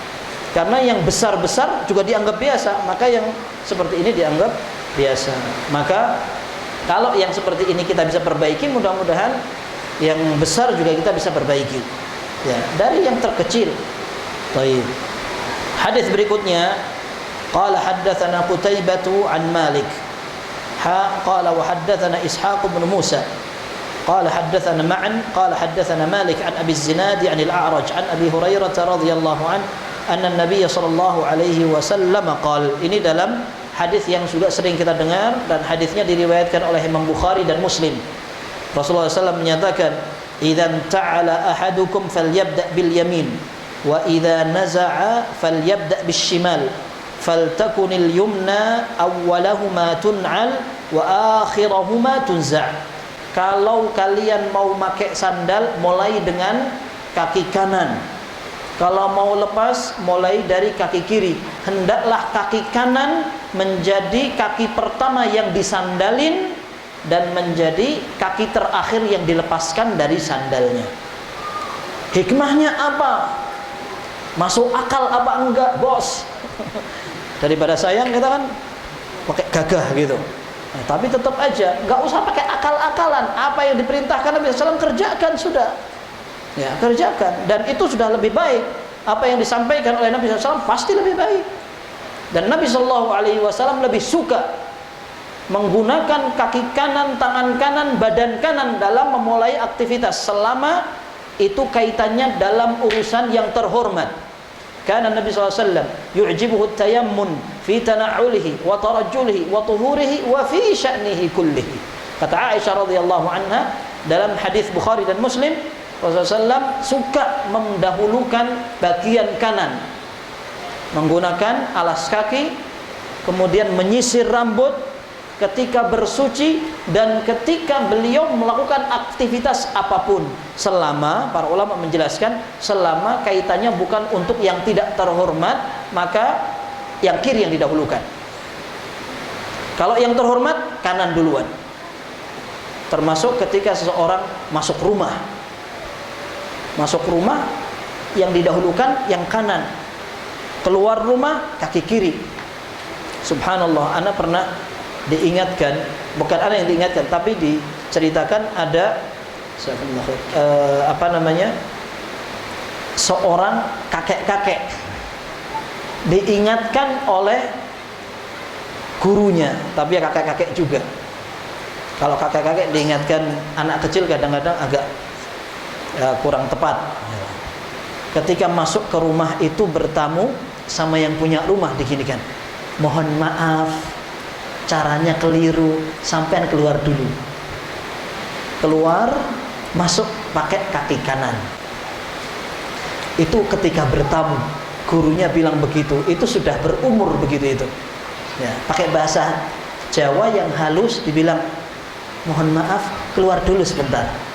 Masuk lagi, kaki kanannya yang didahulukan. Antum kira-kira gitu kan gimana? Terakhir ini ke sini. Ya. Tapi itu insya Allah tidak akan terlupakan. Ya, akan menjadi pelajaran yang penting. Coba antum pas pengajian, ada orang makan pakai tangan kiri. Pas mau makan, ini pegang tangannya. Set, ini. Tawuran dulu. Nah, artinya kayak gini ini kayaknya seolah remeh, dan repotnya kita ini ikut melestarikan karena kita punya pekewuh kelas tinggi. Jadi ngelihat ada orang, aduh baru diingatkan pakai tangan kiri, mau Pak Afwan, nggak enak, ya kan? Mau negur gitu, jangan pakai tangan kiri, nggak enak sekali. Kadang di pengajian itu sudah dibahas, habis pengajian snack keluar pakai tangan kiri makannya. Karena itu kita anggap biasa. Ditambah lagi kita ini punya TV, punya medsos. Kita lihat artis-artis mereka makan pakai tangan kiri, kita anggap biasa. Kalau di pengajian begitu, gimana di jalan, di luar, apalagi tempat-tempat yang memang jauh dari ibadah. Ya. Jadi memang jauh dari kebudayaan Islam. Ya. Jadi ini Nabi SAW mengajarkan kalau pakai sandal mulainya dengan kanan, kalau melepas dari kiri, dan ini berlaku untuk semua hal yang baik. Pakai pakaian demikian juga, pakai pakaian baju, bajunya lengan dua, dahulukan yang kanan. Ketika melepas, kiri dulu. Seperti itu. Bahkan Nabi SAW ketika beliau mencukur, ketika tahallul dari umrah beliau atau haji beliau mulai dari yang kanan. Beliau dari yang kanan. Ini menunjukkan perhatian dalam urusan mendahulukan yang kanan. Tidak berkaitan dengan halal haram ini. Karena para ulama mengatakan selama pembahasannya dalam urusan adab, akhlak, maka kaitannya dengan afdoliyah, kesempurnaan. Ya, yang lebih afdol mana? Kalau melanggar maka dia paling tidak menyelisihi sunnah, tapi tidak sampai haram seperti itu. Maka yang seperti ini kita perlu perhatikan. Masa sudah lama ngaji penampilannya tidak berbeda dengan orang yang tidak pernah ngaji. Baik, hadis yang kedua dari belakang. Qala haddatsana Abu Musa Muhammad bin Muthanna qala haddatsana Muhammad bin Ja'far qala haddatsana Syu'bah qala haddatsana Ash'ath wa huwa ibn Abi Sya'tha an abihi an Masruq an Aisyah radhiyallahu anha qalat kana Rasulullah sallallahu alaihi wasallam yuhibbu at-tayammuna mastata' fi tarajjulihi wa tana'ulihi wa tuhurihi. Ini yang kita sebutkan tadi. Kata Aisyah radhiyallahu anha, Rasulullah sallallahu alaihi wasallam suka sekali memulai dengan kanan sebisa mungkin. Kalau bisa dimulai dari yang kanan. Ya, dalam tarajjul, menata rambutnya, tana'ul, menggunakan sandal atau alas kakinya, wa tuhurihi, ketika bersuci. Bersuci ini bisa wudu. Bisa wudu, bisa mandi besar. Termasuk mandi biasa juga. Kalau seandainya seorang mendahulukan yang kanan, bagus sekali. Termasuk memandikan jenazah. Memandikan jenazah sunnahnya mendahulukan bagian kanan dari si mayit. Dan ini menunjukkan kesempurnaan dari syariat Islam. Baik. Kemudian yang terakhir, qala haddatsana Muhammad bin Marzuq Abu Abdullah qala haddatsana Abdurrahman bin Qais Abu Muawiyah. Hadis ini lemah sekali karena Abu Muawiyah ini. Abdurrahman bin Qais Abu Muawiyah ini matruk. Matruk itu dicampakkan hadisnya oleh para ulama sehingga hadisnya lemah sekali. Taib. Qala haddatsana Hisham an Muhammad an Abi Hurairah qala kana li na'li Rasulillah sallallahu alaihi wasallam qibalan. Rasulullah sallallahu alaihi wasallam pada sandalnya ada dua talinya. Tadi sudah kita bahas. Hadis ini dhaif sekali dari jalur ini, tapi dari jalur yang depan kita sudah bahas ada di antara riwayatnya yang hasan. Kemudian disebutkan di sini wa Abi Bakrin wa Umar wa awwalu man 'aqada 'aqdan wahidan Utsman. Disebutkan Abu Bakar dan Umar juga sama. Sandalnya punya ikat untuk jari-jari kaki dua. Begitu Utsman, beliau lebih suka ikatan sandalnya satu aja. Nah, ini yang kita sebutkan tadi menunjukkan bahwa masalah sandal bukan masalah sunnah dari sisi pemilihan sandal atau gayanya. Karena Utsman radhiyallahu anhu orang paling bersemangat untuk mengikuti petunjuk Nabi sallallahu alaihi wasallam. Seandainya memilih tipe sandal merupakan sunnah, beliau enggak mungkin mengganti kebiasaan Nabi sallallahu alaihi wasallam. Dilanjutkan oleh Abu Bakar, dilanjutkan oleh Umar. Taib. Dan ini menjadi kebiasaan para sahabat ketika mereka mencontoh sampai sebagian peninggalan Nabi sallallahu alaihi wasallam diabadikan untuk dikenang dan diikuti. Dan ada manfaatnya.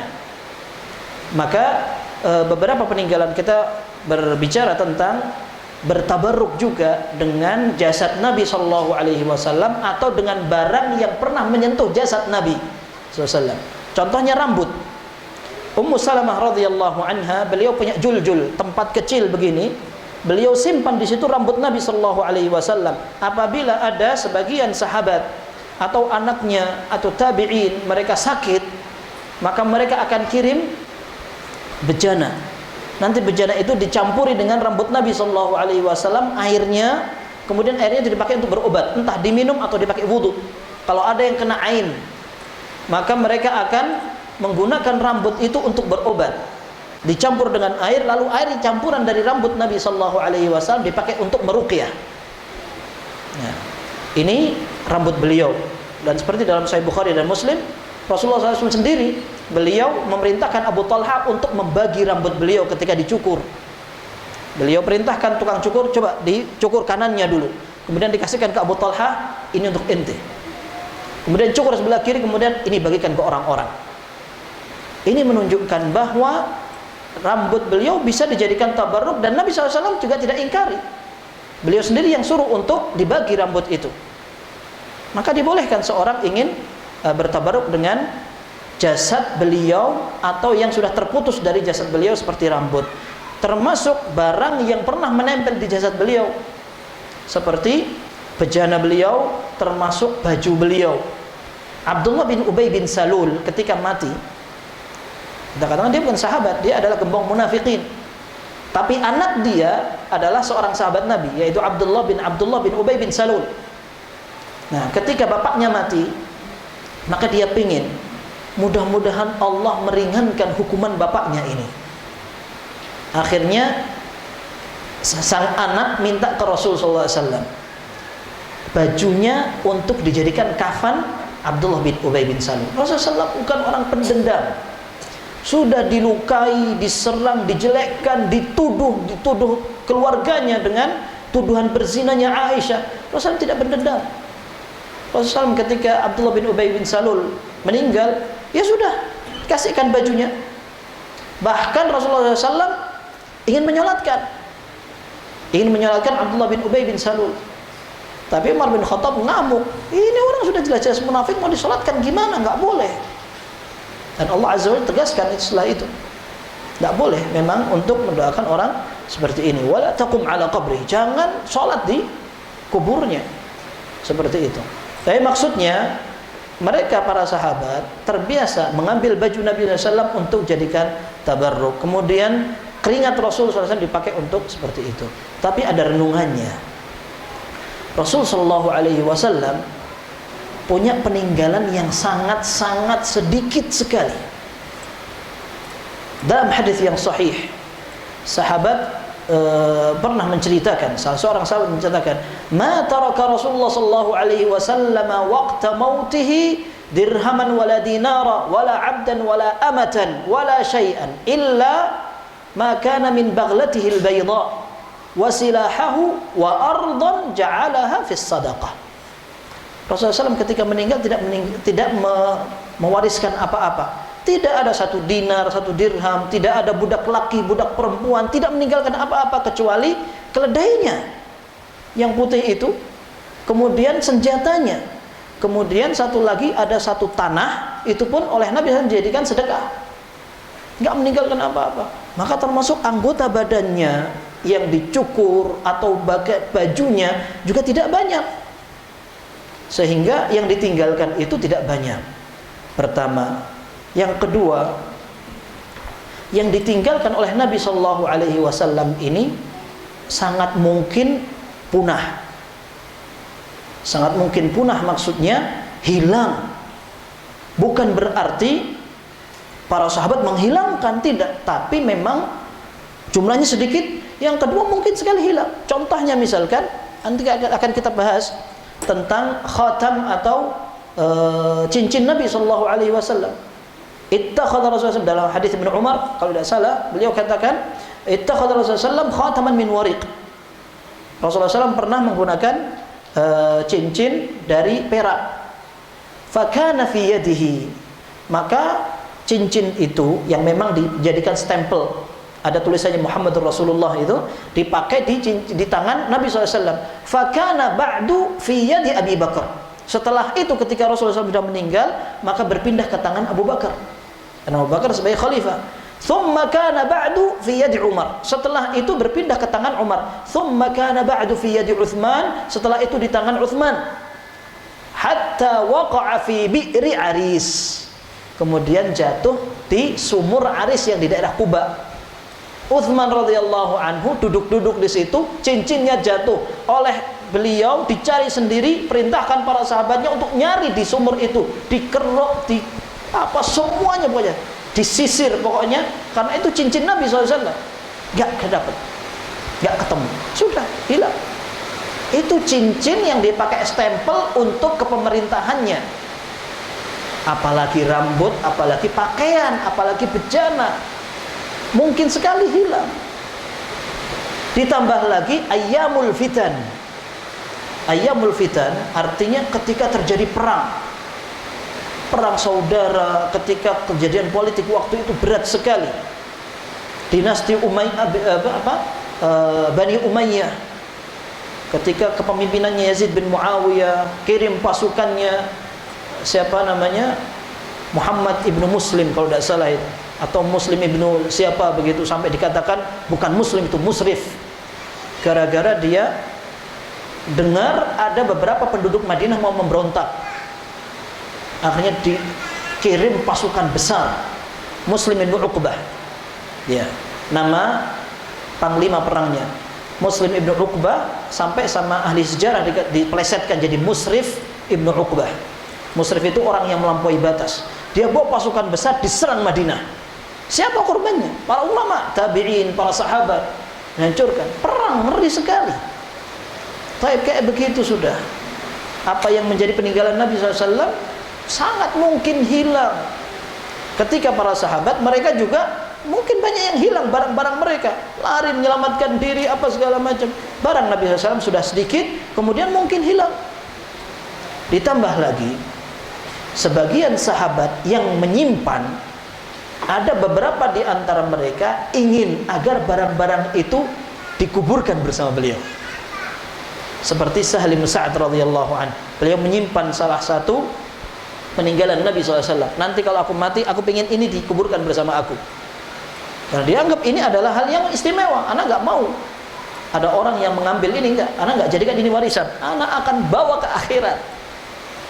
Baik, kalau seandainya sahabat 3 atau 4 saja seperti itu, ada yang bawa bajunya, ada yang bawa bejananya, selesai sudah. Maksudnya, bagaimana ketika kita sering mendengar ada rambut yang di sana jauh sekali, dari Arab tuh jauh, dari sana jauh, di sana punya rambut, sana punya rambut. Wah, rambutnya panjang sekali. Ada yang sampai punya sandal, sandalnya luar biasa itu. Bahkan sebagian orang berlebih-lebihan juga dalam memuji peninggalan Nabi Shallallahu Alaihi Wasallam, sampai sebagian orang memiliki syair. Dia katakan, ini dinukil oleh Syekh siapa namanya, Abdul Razak. Beliau mengatakan sebagian orang karena saking berlebih-lebihannya, dia membuat syair. Walamma ra'aitu ad-dahra qad harabal wara, ketika aku melihat zaman ini sudah memerangi manusia, ja'altu li nafsi na'la sayyidihi hisna, maka aku jadikan sandal Nabi sallallahu alaihi wasallam yang beliau adalah pemilik dari zaman itu sebagai benteng. Ketika zaman sudah memerangi manusia, maka aku jadikan sandal Nabi sallallahu alaihi wasallam sebagai benteng. Ini kan salah. Ya, jadikan benteng bukan sandal, tapi Allah Azza wa Jalla. Seperti itu. Ini artinya ketika ada beberapa orang memang mereka berlebihan dalam memperlakukan itu. Tapi yang jelas ada peninggalan Nabi sallallahu alaihi wasallam yang aman, yaitu tuntunan dan ajarannya. Hadisnya tersusun rapi, yang sahih banyak. Kenapa yang ini tidak kita kerjakan? Tadi kita sampaikan, kalau ada orang pengen membuktikan kecintaan kepada Nabi Sallallahu Alaihi Wasallam, akhirnya dia cari sandal dari kulit, diusahakan kulit itu disamak halus, bersih, bagus. Dia merasa bahwa dia sudah sama sandalnya dengan Nabi SAW, tapi dia nggak sholat. Apa manfaatnya? Ya. Yang peninggalan asli suruh dipegang, tidak dipegang, yang itu diperjuangkan.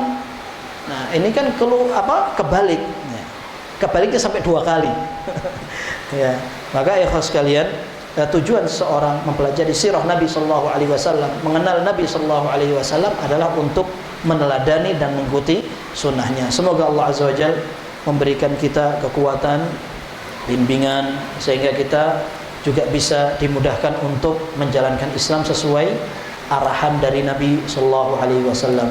Ini yang dapat kita pelajari, mudah-mudahan bermanfaat, dan kurang lebihnya mohon maaf. Sallallahu wasallam wa barak ala abdihi wa rasulih Muhammad wa alihi wa sahbihi ajma'in. Walhamdulillahirabbil alamin.